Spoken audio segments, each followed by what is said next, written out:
Hello everyone, this is Siddharth Patel. Welcome to Magnet Brains. ये video आप लोगों के लिए बहुत इंपॉर्टेंट है और बहुत डिमांडेड वीडियो है। इस वीडियो में हम क्या करने वाले हैं, इस वीडियो में हम जो आपकी बुक 1 है कंटेम्प्ररी वर्ल्ड पॉलिटिक्स, इस बुक के जो आपके चैप्टर है टर्म 2 एग्जाम के, उसके मोस्ट इंपॉर्टेंट क्वेश्चंस को सॉल्व करने वाले हैं। इन तीनों चैप्टर के ऑलरेडी आपको मसाला रिवीजन डिलीवर कर दिए गए हैं। मसाला रिवीजन में क्या है, 30 मिनट में मैंने मात्र पूरे चैप्टर को समझा दिया है। 30 मिनट के अंदर अंदर मैंने एक एक चैप्टर को समझा दिया है, तो आपके लिए क्विक रिवीजन टाइप में। साथ ही साथ हमने इस बुक की एनसीईआरटी रिवीजन कर चुके हैं, लाइन बाय लाइन एक एक चीज हम एनसीईआरटी की बहुत अच्छे से समझ चुके हैं। ठीक है, तो अब बारी है मोस्ट इंपॉर्टेंट क्वेश्चंस को सॉल्व करने की। तो स्टार्ट करते बिना टाइम वेस्ट किए हुए, सबसे पहले हम शुरू करेंगे very short answer type question. आपके टर्म 2 के पैटर्न के अकॉर्डिंग हम लोग यहाँ पे क्वेश्चंस को सॉल्व करेंगे। तो very short answer type question में जो पहला सवाल आपके सामने आता है, पहला सवाल ये रहा आपकी स्क्रीन पर। क्या है, mention the major challenges face in Europe after Second World War. Second World War के बाद में यूरोप ने कौन कौन से चैलेंज फेस किए। आपको पता है कि सेकेंड वर्ल्ड वार के बाद में हम लोगों ने देखा तो यूरोप की जो इकोनॉमी थी वो एकदम पूरी क्रैश्ड हो चुकी थी। उनकी इकोनॉमी एक तरीके से पूरी कोलैप्स हो चुकी थी। ठीक है, क्योंकि आपने देखा है वर्ल्ड वार 2 में जो यूरोप की जो मेजर पावर है जर्मनी, फ्रांस, ये सब लोग लड़ रहे थे।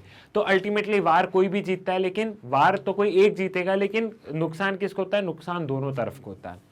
तो यहाँ पे ये वाली एक सिचुएशन हमने देखी। उसके बाद में हमने देखा कि यूएसए ने क्या किया, यूएसए ने मार्शल प्लान इंट्रोड्यूस किया। मार्शल प्लान क्यों इंट्रोड्यूस किया, ताकि ये यूरोपियन इकोनॉमी अपने आप में, इन यूरोपियन इकोनॉमी का डेवलपमेंट हो सके, ताकि कम्युनिज्म के टुवर्ड्स ना शिफ्ट हो, क्योंकि वर्ल्ड दो ब्लॉक में बट रहा था, एक सोवियत यूनियन और एक USA led capitalism and Soviet Union led communism. तो यहाँ पे यूरोप इकोनॉमी एकदम टोटली शैटर्ड हो जाती है। अब इनके पास में दो रास्ते थे, या तो आगे भी लड़ें या आगे कॉपरेशन करें, तो इन्होंने आगे कॉपरेशन को चुना। क्लियर है, आंसर मैंने आपको समझा दिया है। तो आंसर में कुछ पॉइंट्स डिफरेंट भी होंगे, कुछ जो मैंने बताया वो भी होंगे। आपको अपने वर्ड्स में लिखना है आंसर। मैं आपको क्वेश्चन पढ़ रहा हूं, आंसर्स में आपको समझाते चल रहा हूं कि कहां कौन सा पॉइंट बन सकता है। ठीक है, तो आंसर्स में बहुत कम क्वेश्चंस के रीड करूंगा, क्योंकि क्वेश्चन एंड देन आंसर क्या बन सकता है। आई होप अब हम ये वाला पैटर्न अपनाते हैं। European Union is a nation state more then an economic union, justify the statement. यहाँ पे बताया गया कि यूरोपियन यूनियन एक अपने आप में एक नेशन स्टेट है रेदर देन इकोनॉमिक यूनियन। बिल्कुल सही बोला। क्यों सही बोला, क्योंकि यूरोपियन यूनियन की अपनी पार्लियामेंट है, यूरोपियन यूनियन की अपनी करेंसी है, यूरोपियन यूनियन का अपना फ्लैग है, यूरोपियन यूनियन की अपनी फॉरेन पॉलिसी है, डिफेंस पॉलिसी है। तो ये सब तो एक नेशन स्टेट का होता है ना। एक नेशन का फ्लैग होता है, एक नेशन की करेंसी होती है, एक नेशन की पॉलिसीज होती है, एक नेशन की करेंसी होती है। तो यहाँ पे कॉमन मार्केट ही नहीं, यहाँ का इनका पॉलिटिकल सिस्टम भी कॉमन है। इसलिए हम कहते हैं कि European Union is a nation state more than economic union. Clear है? ठीक है, समझ में आ गया। Next question, how did ASEAN member commit to uphold peace and neutrality. ठीक है, तो आसियान मेंबर ने पीस एंड न्यूट्रलिटी कैसे कमिट करते हैं। तो सबसे पहले आसियान कब बना था, 1967 में बना था, बैंकॉक डिक्लेरेशन के साथ में। अब आसियान में भैया बहुत सारे इन्होंने आसियानिक सिक्योरिटी काउंसिल बनाई है। ठीक है, आसियान इकोनॉमिक वाला उन्होंने बनाया है, तो अलग अलग उन्होंने बनाया। तो उन्होंने एक चीज देखा कि हमारे रीजन में बहुत ज्यादा डिस्प्यूट्स है। अब ये जो डिस्प्यूट है, इन डिस्प्यूट को हम कोई युद्ध या हथियार उठा के नहीं निपटाएंगे। हम क्या करेंगे, हम पीसफुल मेजर से, नेगोशिएशन से हम सारे डिस्प्यूट्स को रिजॉल्व कर लेंगे। साथ ही साथ हर एक देश की सोवरेनिटी मेंटेन रहेगी। हम दूसरे देश के इंटरनल अफेयर्स में इंटरफेयर नहीं करेंगे। ट्रेड भी करेंगे, कॉपरेशन भी करेंगे, डिस्प्यूट को भी सुलझाएंगे, और जो हमारी रीजनल पीस वाली बात है हम इसको भी लेके चलेंगे कि पूरे रीजन में शांति मेंटेन रहे। और इसके चलते आसियान ने एक फोरम स्टैब्लिश किया, the ASEAN regional forum was establish in 1994 to coordinate security and foreign policy. तो सिक्योरिटी एंड फॉरेन पॉलिसी को कोऑर्डिनेट करने के लिए आसियान ने एक फोरम भी स्टैब्लिश किया, that is ASEAN regional forum. कब, 1994 में। इस पॉइंट को याद रख लेना, इस पॉइंट को मेंशन कर लेना। क्लियर है, समझ में आ गया। क्वेश्चन क्लियर हुआ, जो मैंने समझाया आई थिंक वो भी आपको क्लियर हो गया है। Next question, how did relation improve after conflict of 1962 between India and China. तो हम लोग देखते हैं 1970s में क्या होता है, 1970s में चाइना में पॉलिटिकल लीडरशिप चेंज होती है। ठीक है, और यहाँ पे हम लोग देखते हैं कि फिर धीरे धीरे लीडर्स लीडर्स धीरे धीरे रिलेशन सुधरना सही होते हैं। चाइना भी जो है वो मोर रियलिस्टिक होने लगता है अपार्ट फ्रॉम द आइडियलिस्टिक। हम लोग इकोनॉमिक टर्म्स में बात करने लगते हैं। हमारे प्राइम मिनिस्टर राजीव गांधी वहाँ जाके विजिट करते हैं, वहाँ के स्टेट की इंपॉर्टेंट पर्सनालिटीज़ इंडिया में आके विजिट करते हैं, हमारे कॉपरेशन शुरू हो जाते हैं, हमारी नेगोशिएशन शुरू हो जाती है बॉर्डर डिस्प्यूट्स को लेके कि हम नेगोशिएशन से सुलझा लेंगे। येट आज भी डिस्प्यूट्स रिजॉल्व नहीं हुए हैं, लेकिन तो भी हमारा इकोनॉमिक कॉपरेशन इतना ज़्यादा हो गया है कि वार की संभावना बहुत कम है। क्लियर है, समझ में आ गया। Next question, how did Marshall plan paved the way for formation of Organization of European Economic Cooperation। Marshall plan मैंने आपको बताया क्यों यूएसए लेके आया था।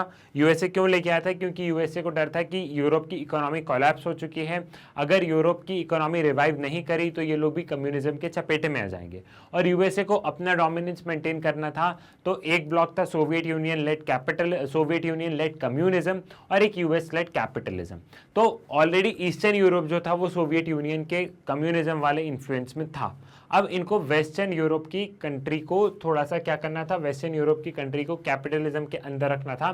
तो इन्होंने 16 कंट्री को फाइनेंशियल असिस्टेंस दी, और ताकि ये लोग अपनी इकोनॉमी को रिवाइव कर सकें।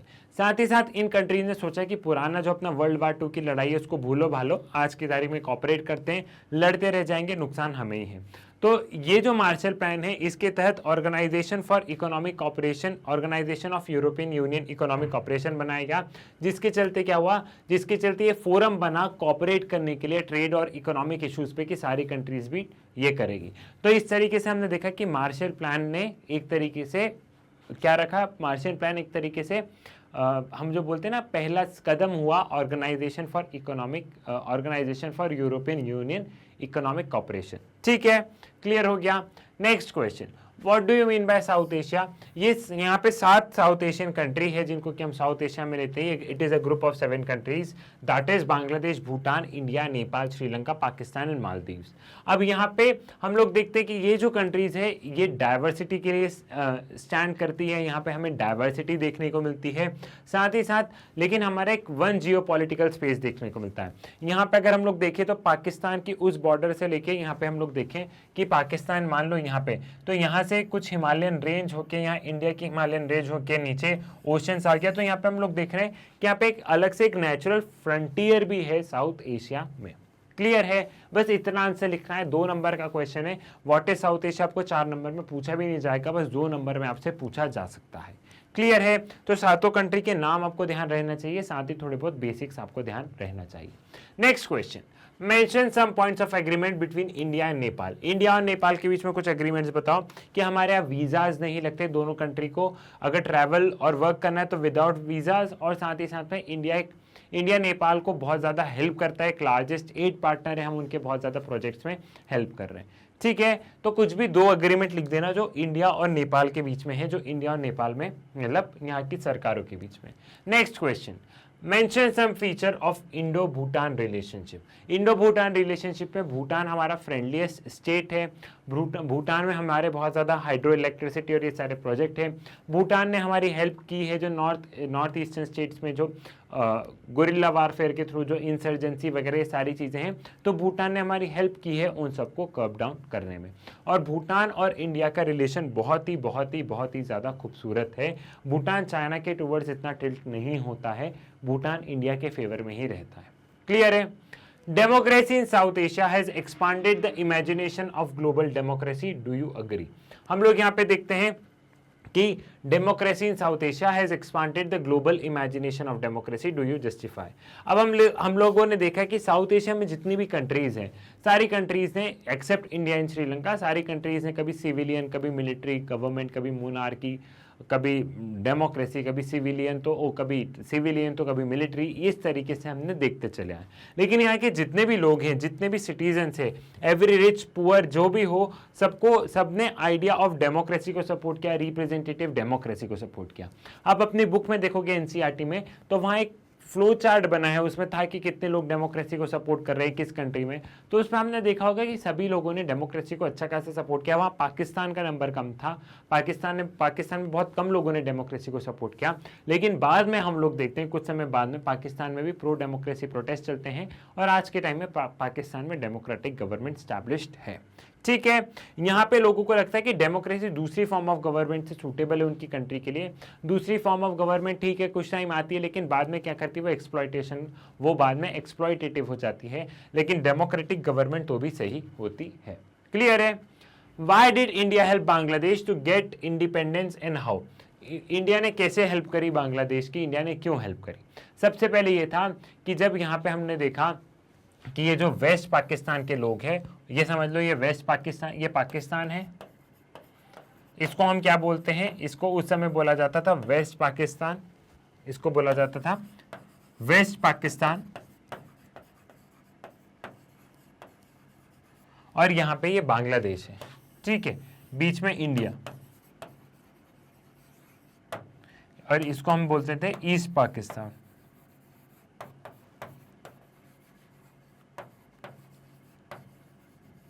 अब जब ईस्ट पाकिस्तान में बहुत ज़्यादा प्रोटेस्ट वगैरह होने लग गए, जब इन्होंने बात करी ऑटोनॉमी की, तो यहाँ पे जो वेस्ट पाकिस्तान के लोग हैं, वेस्ट पाकिस्तान ने अपनी आर्मी भेजी और यहाँ पे बहुत सारे लोगों को मारा, प्रोटेस्ट को दबाने की कोशिश की। अब जब बांग्लादेश में सारी एट्रोसिटीज़ हो रही थी तो यहाँ से लोग माइग्रेट करके यहाँ जो हमारे नॉर्थ ईस्टर्न स्टेट्स है, इन नॉर्थ ईस्टर्न स्टेट आसाम वगैरह में लोग चले गए और वहाँ चले गए, तो इंडिया को इलीगल इमिग्रेशन वाली प्रॉब्लम देखना पड़ा।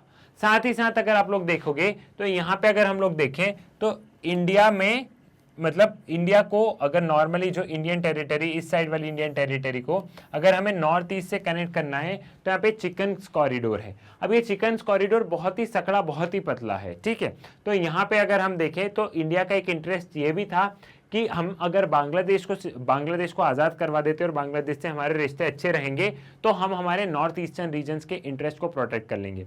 लेकिन अगर ये पाकिस्तान ही रहा तो कल को ऊपर से चाइना आ जाए और नीचे से पाकिस्तान आ जाए तो और वो इसको ब्लॉक कर दे तो हमारे नॉर्थ ईस्टर्न स्टेट से तो हमारे संपर्क ही टूट जाएंगे। तो इसलिए और भी हमें बांग्लादेश को उसके लिए लड़ना बहुत ज़्यादा, बांग्लादेश की आज़ादी के लिए लड़ना बहुत ज़्यादा सही था। ठीक है, समझ में आ गया? अब ये चिकन कॉरिडोर वाली बात बुक में नहीं लिखी है लेकिन ये बात हकीकत है तो इसको आप लिख सकते हो, तो मैंने एक पॉइंट आपको यहाँ पे ऐड ऑन करके बता दिया है। क्लियर है? Next question, Despite the mixed record of democratic experience of people of all countries of South Asia share the aspiration of democracy. Democracy is becoming the first choice of people of South Asia. Justify this statement. ठीक है, democracy एक first choice बन रही है people of south Asia की, इस statement को justify करो। तो ये सही बात है। The various countries in South Asia have experienced mixed record of democracy. The people also shared aspiration for democracy to be flourished not only in rich और developed countries but in developing and under developed countries. ठीक है, तो यहाँ पे हम लोग देख रहे हैं कि लोग यहाँ पे डेमोक्रेसीज यहाँ पे इनको ज्यादा प्रेफर कर रहे हैं क्योंकि उन्होंने देखा है कि जब मिलिट्री रूल रहता है तो किस हिसाब से वो लोगों को एक्सप्लॉइट करती है। साथ ही साथ में मोनार्की थी तो वो भी पावर अपने बेसिस के लिए यूज करती थी। तो जो डेमोक्रेसी है वो तो भी प्रो पीपल होती है, प्रो पुअर होती है, इसलिए लोग डेमोक्रेसी को ज्यादा यहाँ पे वो कर रहे हैं। क्लियर है? समझ में आ गया? यहाँ पे analyse the common problem of south Asian country. South Asian country की कॉमन प्रॉब्लम क्या क्या हो सकती है, थोड़ा सा अंदाजा लगाओ। तो पॉवर्टी एक प्रॉब्लम हो सकती है साउथ एशिया में कॉमन, जो सभी देशों को, चाहे पाकिस्तान हो, चाहे बांग्लादेश हो, चाहे इंडिया हो, सभी को पॉवर्टी से बाहर निकालना। दूसरी प्रॉब्लम क्या हो सकती है? दूसरी प्रॉब्लम हो सकती है विमेन्स पार्टिसिपेशन। वुमेन्स पार्टिसिपेशन हो सकती है, पार्टिसिपेशन हो सकती है। ठीक है, ये दो प्रॉब्लम मैंने बता दी। और क्या प्रॉब्लम हो सकती है? ऐसे कुछ कुछ प्रॉब्लम ध्यान रख लो। और क्या क्या प्रॉब्लम्स हो सकती है साउथ एशियन कंट्रीज को? वुमेन पार्टिसिपेशन हो गया। आप दूसरी कंट्री में लिख सकते हो, इंडिया में ये प्रॉब्लम नहीं है लेकिन दूसरी कंट्री में क्या है कि ये वही डेमोक्रेसी और वो वाली। ठीक है, तो regimes of government, regimes of government, एक प्रॉब्लम हमें ये भी देखने को मिलती है। तो यहाँ पे 2 नंबर का है, तो साउथ एशिया में poverty, women's participation, regimes of government, ये प्रॉब्लम आप कुछ इस हिसाब से लिख सकते हो और इनको एक्सप्लेन कर देना थोड़ा थोड़ा कि सभी देशों को एक समय पे आज़ादी मिली थी तो सभी को डेवलप होने में समय लगेगा, तो पॉवर्टी है, वुमेन्स पार्टिसिपेशन, इन सबको लेके हमें चलना होगा। क्लियर है? नेक्स्ट क्वेश्चन, ठीक है, ह्यूमन राइट्स की प्रॉब्लम है, हर कंट्री में कहीं ना कहीं ह्यूमन राइट्स वायलेशन हो रहे हैं, तो ह्यूमन राइट्स वायलेशन वाली प्रॉब्लम भी आप लोग लिख सकते हैं। क्लियर हुआ? नेक्स्ट क्वेश्चन क्या है, what are the true thrust area of globalisation? कौन से ट्रू थ्रस्ट एरिया है? पहला है लिबरलाइजेशन, लिबरलाइजेशन की वजह से ग्लोबलाइजेशन बढ़ा है। आप कह सकते हो प्राइवेटाइजेशन भी लिख सकते हो, साथ ही साथ में टेक्नोलॉजिकल एडवांसमेंट भी लिख सकते हो, जिसकी वजह से क्या हुआ है, जिसकी वजह से हमने देखा कि ग्लोबलाइजेशन में क्या हुआ है, ग्लोबलाइजेशन और इंक्रीज हुई है। ग्लोबलाइजेशन में एक ग्लोबलाइजेशन का जो फिनोमिना है वो कई बढ़ चढ़कर हमें देखने को मिला। Clear? Next question, next question क्या है, mention positive impact of globalisation. तो पॉजिटिव इंपैक्ट ऑफ ग्लोबलाइजेशन में क्या, स्टैंडर्ड ऑफ लिविंग बढ़ रही है, जॉब अपॉर्चुनिटीज मिल रही है, फॉरेन डायरेक्ट इन्वेस्टमेंट आ रहा है, ठीक है, trades of good, volume of trade of goods and services बढ़ रही है। तो आप कोई भी 2 पॉइंट शॉर्ट आंसर है, कोई भी 2 पॉइंट आप यहाँ पे पॉजिटिव नेगेटिव, ग्लोबलाइजेशन का नेगेटिव भी पता होना चाहिए और पॉजिटिव भी पता होना चाहिए। नेगेटिव में आप लोग क्या लिखोगे कि स्टेट की जो कैपेसिटी है, ठीक है, स्टेट वेलफेयर स्टेट से क्या हो रहा है, स्टेट की वेलफेयर, स्टेट की कैपेसिटी इरोड होते जा रही है। ग्लोबलाइजेशन में हम लोग देख रहे हैं कि अमीर कंट्री अमीर होती जा रही है, गरीब गरीब होती जा रही है। ग्लोबलाइजेशन के जो रिजल्ट है वो एक हर जगह एक जैसे नहीं है। जो डेवलप कंट्रीज को ग्लोबलाइजेशन से फायदा है वही डेवलपिंग कंट्रीज को नहीं है। तो ये वाली चीजें आप लिख सकते हैं। Can we say that globalization is only an economic dimension? No, globalization is not only an economic dimension. Globalization एक political dimension भी है, जो कि अभी मैंने बताया कि state की capacity कमजोर होती जा रही है। Cultural dimension भी है कि यहाँ पे हम लोग अलग अलग culture से influence हो रहे हैं, especially western culture से भी। तो सिर्फ economic dimension को हम नहीं कहेंगे कि सिर्फ economic dimension है globalization।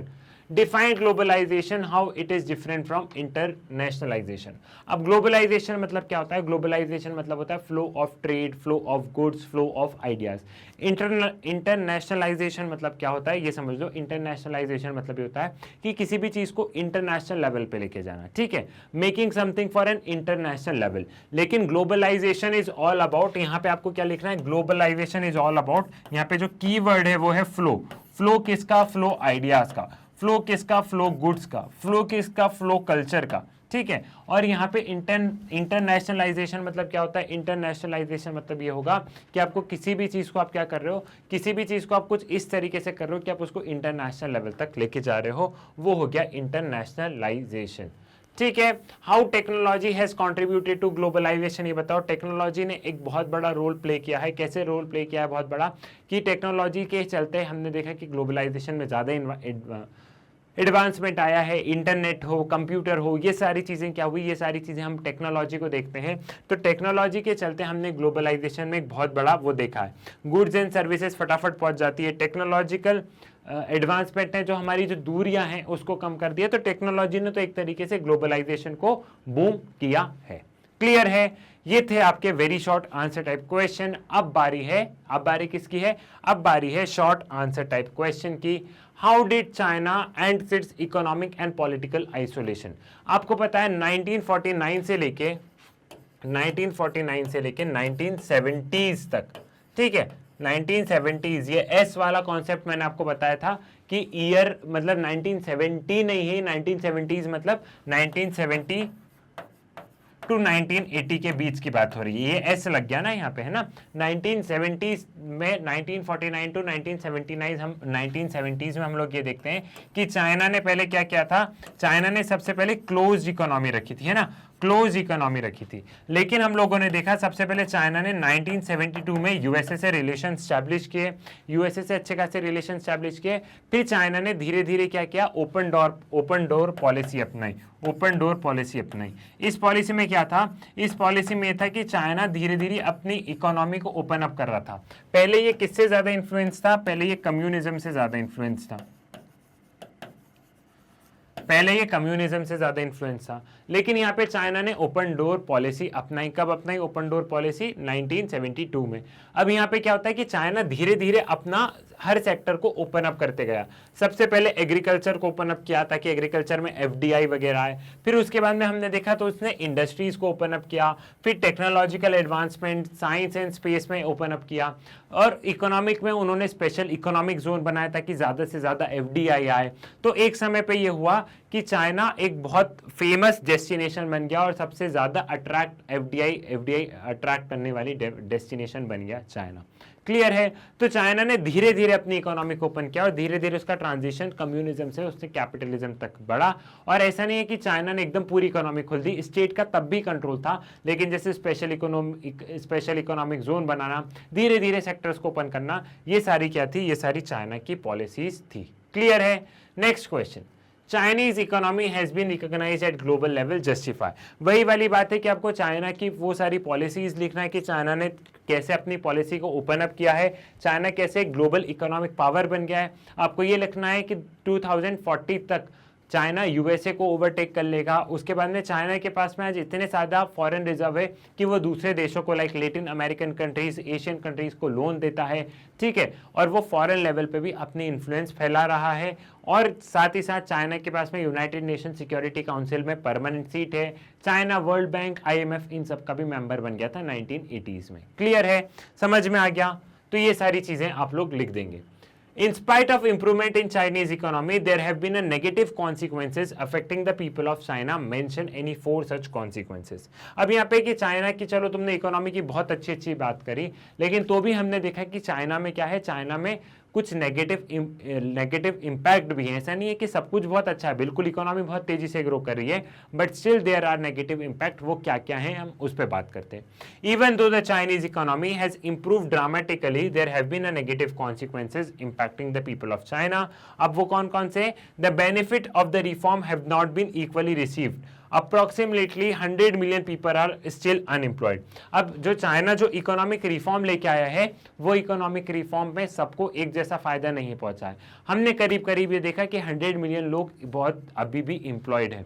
साथ ही साथ जो फीमेल एम्प्लॉयमेंट है, female employment in condition of work are as bad as in Europe of 18th and 19th century. ठीक है, जहाँ पे फीमेल एम्प्लॉयमेंट, अनएम्प्लॉयमेंट है और कंडीशन ऑफ वर्क जो है, जो वर्कर्स को यहाँ पे बहुत ज़्यादा काम करवाया जाता है, ठीक है, तो वो यहाँ पे यूरोप का 18th और 19th सेंचुरी का देख लो और आज का चाइना देख लो। करप्शन देखने को मिलता है, इन्वायरमेंटल डिग्रेडेशन हमें चाइना में बहुत ज़्यादा देखने को मिलता है। हम यहाँ पे देख रहे हैं चाइना में बहुत ज़्यादा इनइक्वालिटी बढ़ रही है between urban and rural residents, जो गाँव में रहने वाले हैं, जो शहर में रहने वाले हैं, जो कोस्टल एरिया में रहने वाले हैं, इन सब में हमें बहुत ज़्यादा इनइक्वालिटी देखने को मिल रही है। तो ये चारों पॉइंट ध्यान रखना, ये चारों पॉइंट इंपॉर्टेंट है। ये वाला क्वेश्चन आपसे यहाँ पे पूछा जा सकता है। इस क्वेश्चन में क्या है कि चाइना भले इकोनॉमिक ग्रोथ कर लिया, लेकिन इसमें अभी भी कुछ कुछ चैलेंजेस है, तो ये चैलेंजेस आपको ध्यान रखना, यहाँ से आपको क्वेश्चंस बन सकता है। क्लियर है? Next question, analyse the basis of projection of China to overtake the USA as world largest economy by 2040। तो वही वाली बात है, इसमें आपको क्या लिखना है, वो चाइना का वो पूरा जो रिफॉर्म, जो चाइना ने जो पूरे रिफॉर्म किए, जो मैंने बताया आपको 1978 से, वो रिफॉर्म के बाद में लिखना। फिर आप लिखना कि आज चाइना दूसरी कंट्रीज को लोन दे रहा है, वही वाली बात है। चाइना यूनाइटेड नेशन का परमानेंट मेंबर है, वो वाली बात है। चाइना के पास में न्यूक्लियर वेपन है, ये वाली बात भी है। फिर चाइना वर्ल्ड बैंक और इन सब का मेंबर है, ये वाली बात भी है। फॉरेन पॉलिसी को बहुत ज़्यादा इन्फ्लुएंस कर रहा है, ये बात भी सही है। और आज की तारीख में कोई भी कंट्री चाइना को चू भी नहीं कह सकती। क्लियर है? तो इसलिए हम लोग कहते हैं कि चाइना एक पावरफुल कंट्री है और वो यूएसए को टेक ओवर कर लेगा। चाइना की ये ओपन डोर पॉलिसी के बारे में आप 1978 वाली ये सारी चीजें आप लिखते चलना। क्लियर है? Next question, The emerging economies of China and India have great potential to challenge the unipolar world. Do you agree with the statement? अब चाइना को तो मैंने आपका, चाइना का तो हमने बहुत डिस्कस कर लिया। अब बारी आई इंडिया की। तो इंडिया में लिखोगे आप कि इंडिया भी 21st सेंचुरी में क्या है, इंडिया भी 21st सेंचुरी में ग्लोबल पावर होके हमें उभरते दिखा है। आज की तारीख में इंडिया सबसे ज़्यादा FDI को अट्रैक्ट कर रहा है। इंडिया बहुत स्पीड से ग्रो कर रहा है। इंडियन गवर्नमेंट ने टारगेट रखा है, क्या टारगेट रखा है? $5 ट्रिलियन इकोनॉमी का। अगर देखा जाए तो चाइना और इंडिया कल का भविष्य है, मतलब आने वाले न्यू वर्ल्ड ऑर्डर का ये दोनों भविष्य है। इंडिया की भी फॉरेन पॉलिसी स्ट्रांग होती जा रही है, इंडिया का कल्चरल इन्फ्लुएंस भी है, इंडिया की हार्ड पावर भी है, इंडिया का डायस्पोरा है जो है वो वर्ल्ड में हर जगह फैला है, और इंडिया भी अपने डेवलपमेंट में बहुत स्पीड से आगे बढ़ रहा है। ठीक है, और चाइना का आप जानते ही हो। क्लियर? सारी चीजें क्लियर है। आज की तारीख में हर कंट्री कहीं ना कहीं इंडिया से कोलैबोरेट करना चाहती है। Now, being the head of your country, what step would you like to take to protect the local small of producer of your country from the globalisation. ये क्वेश्चन थोड़ा सा समझो कि अगर तुम कंट्री के हेड हो और तुमको अपने जो तुम्हारे जो वहाँ जो लोकल प्रोड्यूसर है, जो छोटा इंडस्ट्रियलिस्ट है, उसको तुमको प्रोटेक्ट करना है ग्लोबलाइजेशन से, तुम कैसे करोगे, तुम कौन कौन से स्टेप्स लोगे, इस क्वेश्चन का आंसर सोचो। ऐसे क्वेश्चंस भी आ सकते हैं, तो एक क्वेश्चन जानबूझ के डाला है मैंने इसमें। कुछ सोचा, दिमाग चला, क्या हो सकता है इसका आंसर। देखो सबसे पहले हम क्या कर सकते हैं, सबसे पहले ये जो लोकल जो मैन्युफैक्चरर है, ये अगर कोई प्रोडक्ट बना रहे हैं तो उस प्रोडक्ट पे हम ट्रेड बैरियर लगा सकते हैं, मतलब बाहर से आने वाली कंट्री से जो प्रोडक्ट है उसमें हम थोड़ी सी रोक लगा सकते हैं, या उस पर हम ट्रेड बैरियर लगा के उसका थोड़ा सा प्राइस बढ़ा सकते हैं। पहला ये हो सकता है। दूसरा ये हो सकता है कि हम मतलब अगर मैं कंट्री का हेड रहा तो मैं क्या करूंगा, मैं इन लोगों को कुछ थोड़ी बहुत फाइनेंशियल एड दूंगा, जिससे कि अपना प्रोडक्ट और अपनी ये स्केलेबिलिटी को और बढ़ाएं। तीसरा ये हो सकता है कि मैं इनको क्या हेल्प दे सकता हूं, मैं इनको नई नई टेक्नोलॉजी लाके दे सकता हूं। चौथा ये हो सकता है कि मैं कंट्री का हेड हूं तो मैं जो एमएनसीज होती है, जो बड़ी बड़ी कॉर्पोरेट्स होती है, उनसे क्या कहूंगा कि आके इनसे मिलो भैया, इनकी मदद करो। तो ऐसे कुछ आपको है ना, कई बार थोड़ा सा क्रिटिकल भी होना पड़ेगा, मतलब थोड़ा सा आपको दिमाग भी चलाना होगा। वैसे ऐसे क्वेश्चन आने की संभावना कम है, बट प्रिपेयर्ड रहो, इसमें कुछ याद करने जैसा नहीं, बस आपको इमेजिन करना था। ठीक है, क्लियर हुआ। Next question, does globalisation lead to cultural homogenisation और कल्चरल हेटेरोजाइजेशन और बोथ? दोनों देखने को मिलता है। देखो कल्चरल हमें यह भी देखने को मिलता है कि क्या हो रहा है, हमारा कल्चर खत्म होते जा रहा है। हमारे अगर आज की तारीख में आप लोग मॉल जाओगे, एक तरफ मैकडोनल्ड्स का क्या होगा, बर्गर, और एक तरफ डोसा है, तो डेफिनेटली आप लोग मैकडोनल्ड्स का बर्गर ही लेंगे, मेजॉरिटी ऑफ द पीपल, है ना, 90%। तो हम इसको मैकडोनलाइजेशन भी कहते हैं। और हम ये देख रहे हैं कि वेस्टर्न कल्चर हम लोग जो देखते हैं, ग्लोबलाइजेशन मतलब क्या हो रहा है, एकदम वेस्टर्न कल्चर को हम अडॉप्ट कर रहे हैं। नेटफ्लिक्स देख लो, उनकी सीरीज को देख लो, सारी चीजें हमें वो पसंद आ रही है। लेकिन दूसरा ये कहता है कि नहीं, ये हमारे कल्चर को खत्म नहीं कर रहा है, बल्कि ये हमारी चॉइसेस को एनहांस कर रहा है। पहले मेरे पास में सिर्फ डोसा था, अब मेरे पास ये कि मुझे बर्गर खाना है तो मैं वो खाऊंगा, मुझे डोसा खाना है तो वो खाऊंगा। रहा सवाल कपड़ों की बात, तो पहले ऐसा था कि मेरे पास सिर्फ पैजामे कुर्ते थे, आज की तारीख में क्या कर सकता हूं, ऊपर मैंने कुर्ते डाल लिया, नीचे मैंने जीन्स डाल ली। तो यहाँ पे क्या हो रहा है, यहाँ पे हम देख रहे हैं कि यहाँ पे चॉइसेस इनहांस कर रहा है। ठीक है, तो आपको बोथ द वेज होके यहाँ पे आंसर लिखना रहेगा इसमें। नेक्स्ट क्वेश्चन क्या है, next question, what are the economic manifestation of globalisation? Economic manifestation क्या है, वही वाली बात है कि हम लोग देख रहे हैं कि यहाँ पे क्या हो रहा है, it deals with increasing trade in commodities all around the world, the restriction imposed by various states on each other imports have been removed.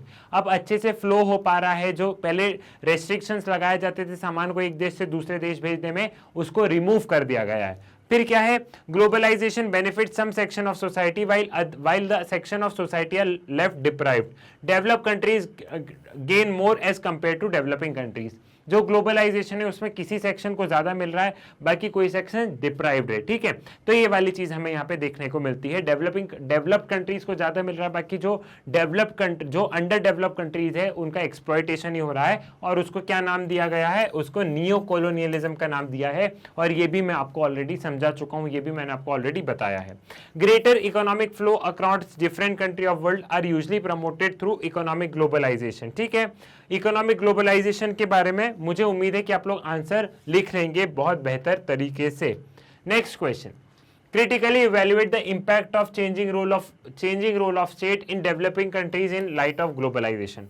State का रोल चेंज हो रहा है डेवलपिंग कंट्रीज में इन लाइट ऑफ ग्लोबलाइजेशन। अब क्या हो रहा है, पहले स्टेट क्या करता था, पहले स्टेट वेलफेयर प्रोग्राम्स करता था। ठीक है, तो पहले था वेलफेयर स्टेट था, पहले वेलफेयर स्टेट था। और आज की तारीख में ये क्या हो रहा है, आज की तारीख में हम इस देख रहे हैं कि आज की तारीख में ये सिर्फ क्या बन गया है, मियर नाइट वॉचडॉग, मियर नाइट वॉचडॉग। इसका मतलब क्या है कि आज की तारीख में बस स्टेट, जैसे आज आप कुत्ते को कैसे देखते हो, रात में कुत्ता क्या करता है कि कोई चोर आता है, कोई आएगा तो भूकेगा, बाकी कुछ नहीं करता, शांति से बैठा रहता है। तो वैसे ही आज की तारीख में अगर स्टेट देखे तो जहां लॉ एंड ऑर्डर की प्रॉब्लम आती, बस वही स्टेट कुछ करता, नहीं तो स्टेट कुछ नहीं करता, सारी चीजें प्राइवेट प्लेयर ही कर रहे हैं, ये एक रियलिटी है। ठीक है, इसके अलावा हम लोग देख रहे हैं कि स्टेट की कैपेसिटी कम होती जा रही है। क्योंकि क्या है आज की तारीख में स्टेट को क्या है इंटरनेशनल ऑर्गेनाइजेशंस वगैरह की भी सुननी पड़ती है। तो ये जो इंटरनेशनल ऑर्गेनाइजेशन है इनका एक बहुत बड़ा रोल हमें देखने को मिल गया है और स्टेट को इनकी बहुत ज्यादा सुननी पड़ती है। तो हम क्या देख रहे हैं कि स्टेट का क्या रोल हो गया है, स्टेट का एकदम मिनिमल रोल हो गया है, स्टेट का रोल एकदम कम होते चले गया है। क्लियर है, समझ में आ गया, ये वाली चीज आई थिंक आपको क्लियर हो गई होगी।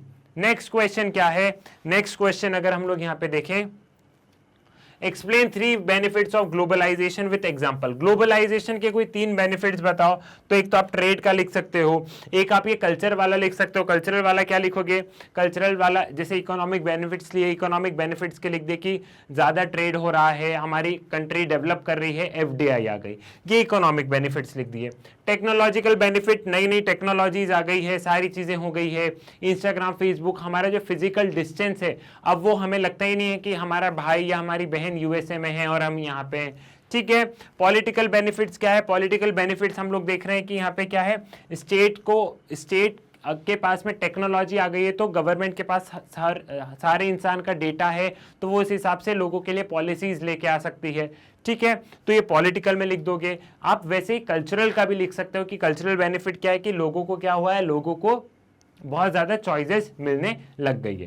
क्लियर है, क्वेश्चंस में कुछ नहीं, क्वेश्चंस बहुत सिंपल है, मैं आपको बस यही बता रहा हूं कि हमने इतनी सारी चीजें पढ़ ली है। मैंने आपको एनसीईआरटी का रिवीजन करवा दिया, मैंने आपको टेस्ट पेपर सॉल्व करवा दिया, मैंने आपको सैंपल पेपर सॉल्व करवा दिया है, सैंपल पेपर 2 महीने पहले ही करवा दिया था, उसको चेक कर लेना, कम्युनिटी पे लिंक डलिए। फिर हमने एनसीईआरटी की लाइन बाय लाइन सॉल्व कर लिए। तो क्वेश्चन एकदम ऐसे लगते हैं कि बहुत ईजी से है, क्योंकि क्वेश्चन कहां से बनेंगे, क्वेश्चन एनसीईआरटी से ही बनेंगे। तो अगर आपको एनसीईआरटी पता है तो सारी चीजें ऑटोमेटिकली हो जाएगी। What was the major difference between SAARC and European Union as an alternative centre of power. अब इन दोनों का तो खैर कोई मेल ही नहीं है। यूरोपियन यूनियन तो एक सुप्रा नेशनल अथॉरिटी है, ठीक है, इनका एक अपना फ्लैग है, अपनी एक करेंसी है, यहाँ पे अपना एक पार्लियामेंट है। सार्क कहो तो सार्क एक तरीके से फेल्ड है। फेल्ड क्यों है, क्योंकि यहाँ पे कंट्री के इंटरनल डिस्प्यूट ही खत्म नहीं होते। एग्जाम्पल हो गया पाकिस्तान एंड इंडिया, ठीक है। और यूरोपियन यूनियन में क्या है कि यहाँ इकोनॉमिक कॉपरेशन हो रहा है, इकोनॉमिक कॉपरेशन हो रहा है, यहाँ इकोनॉमिक पॉलिटिकल दोनों कॉपरेशन यहाँ पे हमें देखने को मिल रहे हैं। साथ ही साथ यूरोपियन यूनियन में क्या है, यूरोपियन यूनियन में फ्रांस जो है, फ्रांस क्या है, फ्रांस परमानेंट मेंबर है। किसका परमानेंट मेंबर है, यूनाइटेड नेशन सिक्योरिटी काउंसिल का। जबकि सार्क में ऐसा कोई भी देश नहीं है जो कि यूनाइटेड नेशन सिक्योरिटी काउंसिल का परमानेंट मेंबर हो। तो सार्क एक तरीके से फेल है, ठीक है। और यूरोपियन यूनियन एक तरीके से सक्सेसफुल है। यूरोपियन यूनियन एक alternative source of, alternative centre of power हम देख सकते हैं, क्योंकि अगर हम कंबाइंड जीडीपी देखें इन 27 कंट्री की, जो 27 कंट्री यूरोपियन यूनियन में है, तो वो यूएसए के बाद में उसका नंबर आता है अगर कंबाइंड करें तो, ठीक है। साथ ही साथ में अगर हम इन कंट्रीज का ह्यूमन डेवलपमेंट वगैरह देख लें तो वो बहुत बेहतर है comparable to these SAARC nations. Clear है, तो ये वाली चीज आपको यहाँ पे समझ में आ गई, ठीक। नेक्स्ट क्वेश्चन क्या है, explain the factor responsible for the rise of Chinese economy. Chinese economy के पीछे कौन कौन से फैक्टर है, मैं आपको ऑलरेडी एक्सप्लेन कर चुका हूं, ठीक है।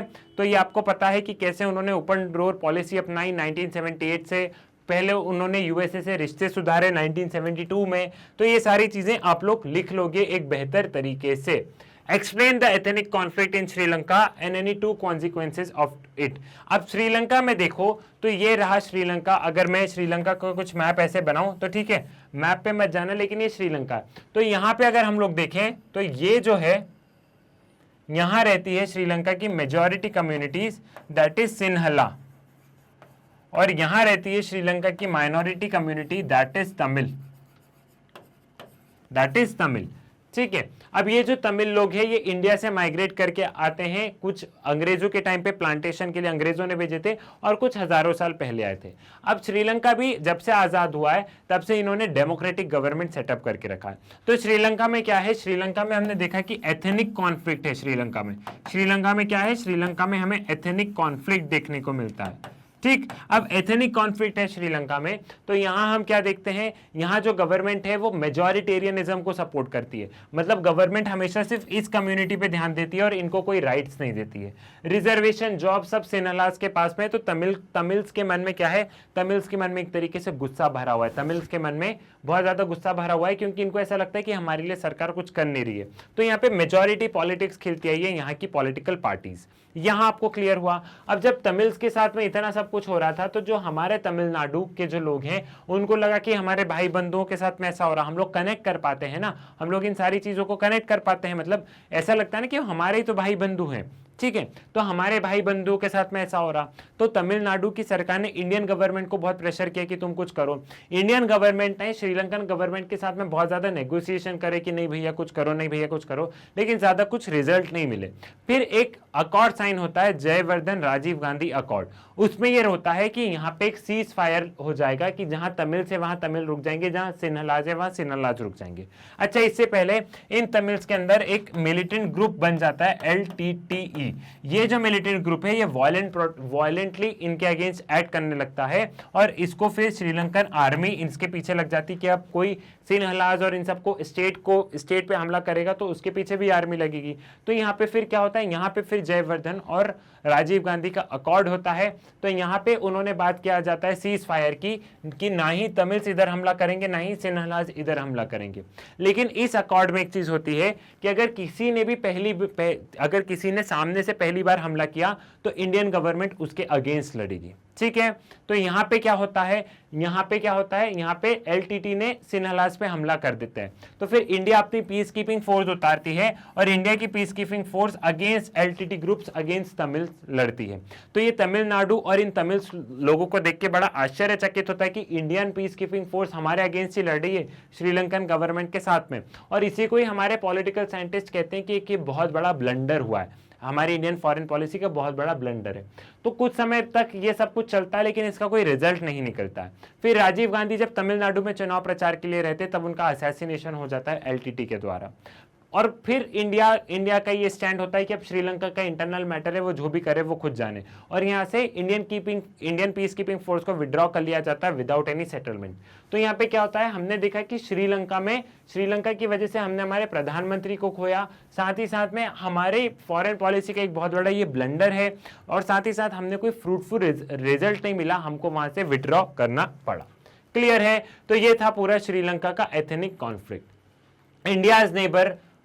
India's neighbor think that Indian government tries to dominate and interfere in the domestic affair of smaller country of region.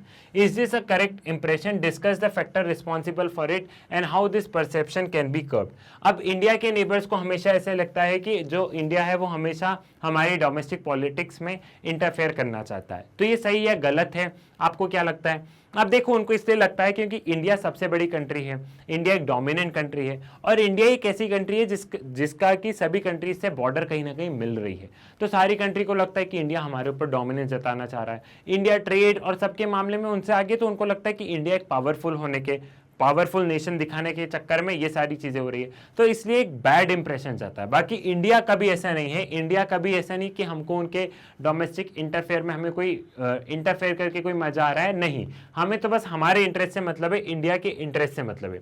India never wanted to dominate और interfere in the domestic affair of smaller country of the region. India believe that there are real economic benefits of all if all country lifts up trade barrier. जैसे जब trade barriers वगैरह ये South Asian free trade agreement हुआ, तो सारी country को लगा इससे सिर्फ इंडिया को फायदा होगा, लेकिन इंडिया का कहना है कि नहीं, ऐसा नहीं है। अगर देखो, इकोनॉमिक फायदा सबका होगा, थोड़ा सा किसी को नुकसान तो होता है, लेकिन सभी को एक लॉन्ग रन में सभी को फायदा होगा, ठीक है। अब इंडिया का साइज बड़ा है, इंडिया के कंट्रोल ज्यादा है, इसलिए ये सस्पिशंस बनता है, ठीक है। Interferes of Indian internal affair of Pakistan helping in transformation of Pakistan to Bangladesh into an independent countries another region. अब पाकिस्तान को ऐसा लगता है कि इसने तो देखो हमारे ही हिस्से को तोड़ के एक नई कंट्री बना दी, दैट इज बांग्लादेश, ठीक है। और इंडिया को एज सच कुछ है नहीं इंटरफेयर करके, ठीक है। समझ में आया? अब क्या है, यहाँ पे हम लोग देखते हैं कि ये परसेप्शन कैसे बदला जाए। ये परसेप्शन ऐसा बदला जाए कि इंडिया उनकी हेल्प करे, इंडिया उनसे नेगोशिएशन करे, इंडिया उनसे ओपन डायलॉग करे, इंडिया उनको फाइनेंशियल एड दे, उन कंट्री के ग्रोथ में डेवलपमेंट दे। साथ ही साथ हम लोग देखते हैं कि फ्लड्स वगैरह आती है बांग्लादेश वगैरह में, तो हम उनको मिलिट्री असिस्टेंट वगैरह देते हैं। तो इससे क्या होता है, इससे हमारे रिश्ते सुधरते हैं और इससे लगता है कि इंडिया कोई इंटरफेयर नहीं करना चाह रहा। इंडिया तो क्या है, इंडिया तो बस हमारा साथ दे रहा है। क्लियर है। Write down the features of globalisation in detail. तो ग्लोबलाइजेशन के फीचर्स आपको पता है, rapid expansion of international trade, ठीक है, growing importance of multinational companies दिख रही है आज की तारीख में। Then increasing technological inventions, increase in capital transfer flow of capital. यहाँ पे हम लोग देख रहे हैं कि कैपिटल ट्रांसफर हो रहा है, बहुत ज्यादा गुड्स, बहुत ज्यादा रुपए, बहुत ज्यादा फॉरेन डायरेक्ट इन्वेस्टमेंट एक कंट्री से दूसरी कंट्री में। टेक्नोलॉजी पे भी हम लोग देख रहे हैं कि बहुत ज्यादा क्या हो रहा है, बहुत ज्यादा यहाँ पे हम लोग सारी चीजें देख रहे हैं कि टेक्नोलॉजिकल ट्रांसफर भी बहुत ज्यादा हो रहा है। ठीक है, अब वो हो ये रहा है। मैं बीच में पढ़ाते पढ़ाते कई बार ऐसे कंफ्यूज हो जाता हूँ, क्योंकि आप लोगों के लिए इतने वीडियोस बनाए ना, पहले पूरे ज्योग्राफी में, फिर डेली पॉलिटिकल का लाइव सेशन, फिर ज्योग्राफी के इससे पहले वीडियो, और इसके बाद भी मुझे बहुत सारे वीडियो बनाना है। तो वो इसलिए क्या होता है, आप मेरी इस स्थिति को समझिएगा, क्योंकि मेरे मन में बहुत सारी चीजें चल रही है कि इसके बाद में ये बनाना है, वो बनाना है। ठीक है, तो इतना आई थिंक आप मुझे समझेंगे। ठीक है, how do critics view the process of globalisation. तो इसमें आप वर्ल्ड सोशल फोरम का लिख देंगे कि क्रिटिक्स ग्लोबलाइजेशन को एक अच्छा नहीं मानते। वो ये मानते हैं कि जो इसमें जो डेवलप कंट्रीज है उन सबको फायदा है, लेकिन क्या है, जो डेवलपिंग कंट्रीज है, जो अंडर डेवलप कंट्रीज है, उनको फायदा नहीं है। अब जो डेवलपिंग और अंडर डेवलप कंट्रीज थी, जो सब्सिडीज देती थी, वो सब्सिडीज बंद हो गई। ठीक है, पॉलिटिकली देखो तो स्टेट का इंटरफेरेंस कम हो गया है। बड़ी बड़ी कंट्रीज की कंपनीज आ रही है और उन देशों में इन्वेस्ट कर रही है और उन देशों को फायदा हो रहा है। तो इसलिए क्रिटिक्स बोलते हैं इन्वायरमेंटल डिग्रेडेशन हो रहा है, और हर कंट्री की अपनी अलग अलग नीड है। तो अंडर डेवलप कंट्रीज और डेवलपिंग कंट्रीज की अभी दूसरी नीड है, उनकी वेलफेयर अप्रोच के टुवर्ड्स नीड है, और जो कि ग्लोबलाइजेशन की वजह से वो लोग नहीं कर पा रहे, कल्चर इन्फ्लुएंस हो रहा है। तो ये तमाम तरीके की क्रिटिक्स किसके साथ में, ये तमाम तरीके के क्रिटिक्स हमको ग्लोबलाइजेशन में देखने को मिलते हैं। तो ये सारे ग्लोबलाइजेशन की क्रिटिक्स का कहना था। अब इसी के साथ हमारे मोस्ट इंपॉर्टेंट क्वेश्चंस होते हैं यहाँ पे खत्म। अब मैंने आपको फिर से भी बताया क्वेश्चंस कहाँ से बनेंगे, क्वेश्चन एनसीईआरटी से बनेंगे। मैंने जो मसाला रिवीजन बनाया है, उन मसाला रिवीजन को देख लो, उनमें एक समरी हो जाएगी।